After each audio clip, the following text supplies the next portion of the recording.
Hello, and welcome back. Sorry for the squeaky chair, and hello everyone. Okay, this is going to be a video. I'm going to talk about sort of PvP terminology and sort of the LFG and how all those things are. And like, if you're new to it, it can look like a really weird place. There's a lot of terminology being thrown around, a lot of abbreviations and stuff like that.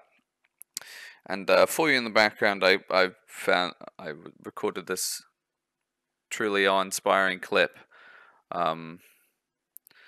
Today, it's two prot warriors battling it out in Skyhold. I hope you find it thoroughly enthralling. I know I did.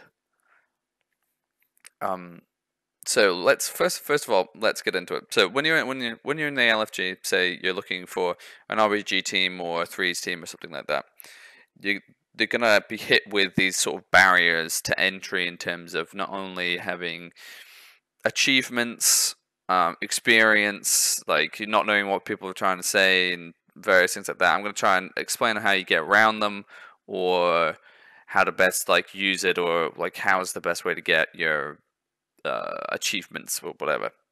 So low XP, which you will often see, is pretty much it's a very subjective term, but it's essentially anything below 1500 is considered low XP, or low CR. So you'll often see low CR, high EXP, or like anything that's low is considered 1500 and below. Anything that's high is it depends on the depends on the person. It can be 2k, it can be 2.2k, it can be 2.4k. Like above, it's like high. But frequently, once you get past the 1500 bracket, 1600, which is generally considered low, because that's your basic MMR. So like if you play a couple of games, you're just gonna have 1500. Like you generally start around 1500 to 1600. That's where you go, and then you win a few games and you go higher and whatever. So that's roughly like your starting point. You can't really lose. It's hard to lose rating once you get 1500. Like you're not gonna lose a lot. It's like you kind of you've got a whole range of players there of different skill levels and stuff like that, so it's difficult to. That's generally like your starting point. So that's anything low CI, anything is below that 1500. Okay, so like if you have a couple of RBG wins and you're like 1960, you're still low CR. And then anything above that, generally people are fairly specific where their CIs lie, and what they generally want to be doing is queuing with people within 100 CR. 100 or a 50, it really depends on the individual. You can normally have a leeway of about 100, but as it gets higher, it gets tighter, because the move from 1600 to 1800 is a lot harder than the movement from 2200 to 2400 and 2400 to 2600. Although you could kind of argue that, like, to get to 2600, you could just grind it out. But I'll talk about that in another video. I'm going to have another video coming out talking about how to push rating and how you have to get that about. So we have low XP, which is low CR, which is below 1500. Low EXP is generally like no EXP. You don't really have any achievements or whatever, but like that happens. High EXP is like 22. 2k, 2400, gladiator, rank 1, whatever. If you're rank 1, they'll normally say rank 1, or gladiator, they'll say gladiator because they have them. And those, okay. So Yolo essentially is just no voice. That's what it is. It's like a no voice, or some people do voice, but it's just like a throw together group. They don't think about it. It's normally used with RBGs in that sense, that it's just kind of a group that's coming together and they don't really care about comp or anything. They're just gonna go play simple stuff and try and win. Often the Yolo groups are seen as really, really annoying to play in. not organized, and will frequently, like, if they lose one team fight, like, everyone will start leaving and stuff like that because nobody, like, wants to stay. But you can also get some really good YOLO groups if they're led by the correct people. It really just depends. Or, like, if the YOLO group has just good players in it, they can essentially run themselves.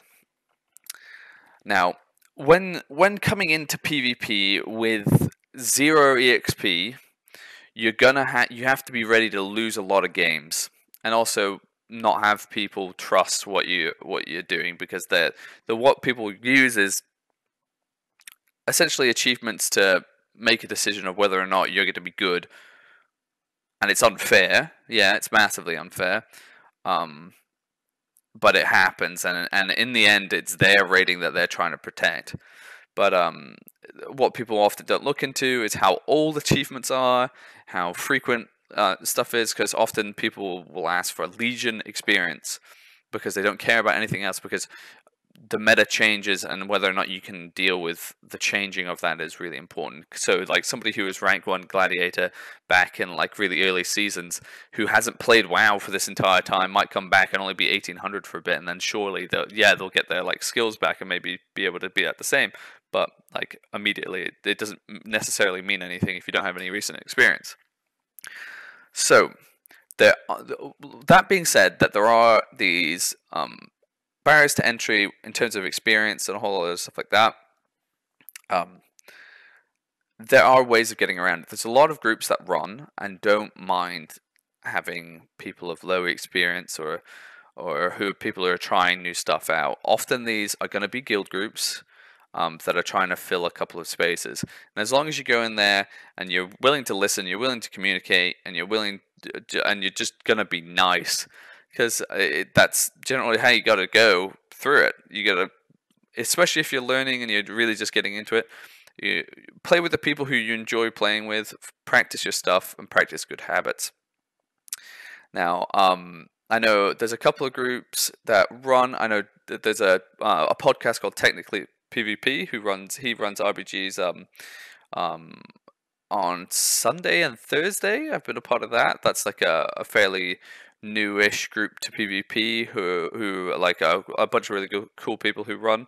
I'm not sure exactly what the time is of that running. I'm gonna try and run some myself, where I can kind of show you guys some strategy if anyone wants to be a part of that. Show strategy,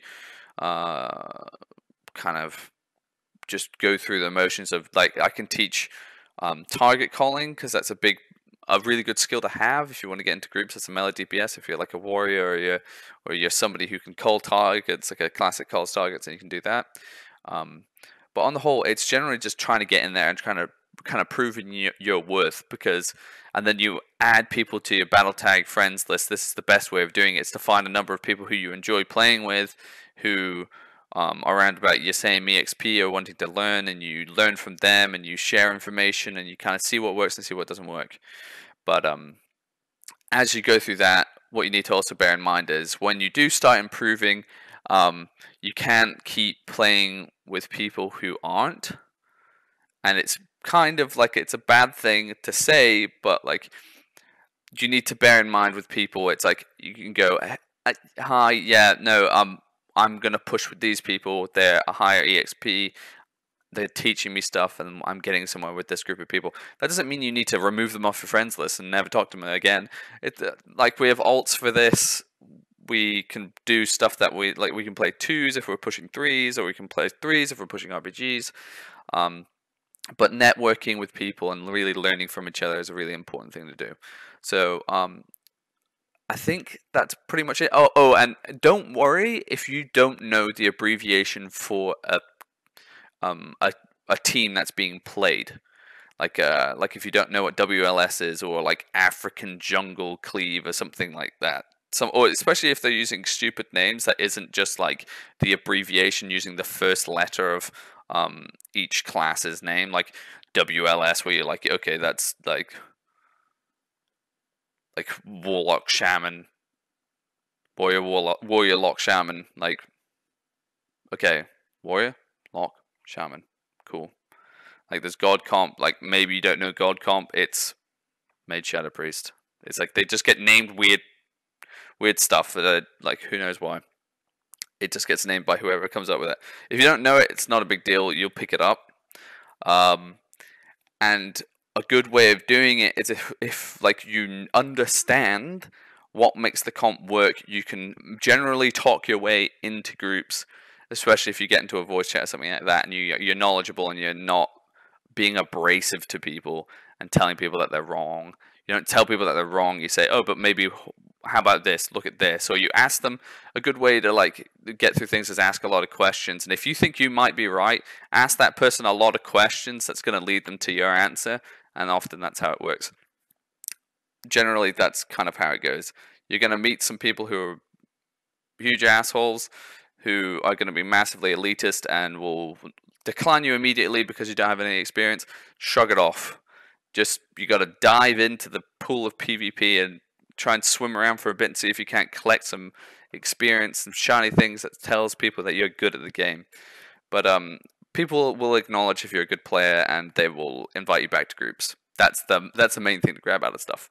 Okay, I think I've been waffling on for a bit. I'm going to try and get another video out about pushing and stuff like that and habits around there.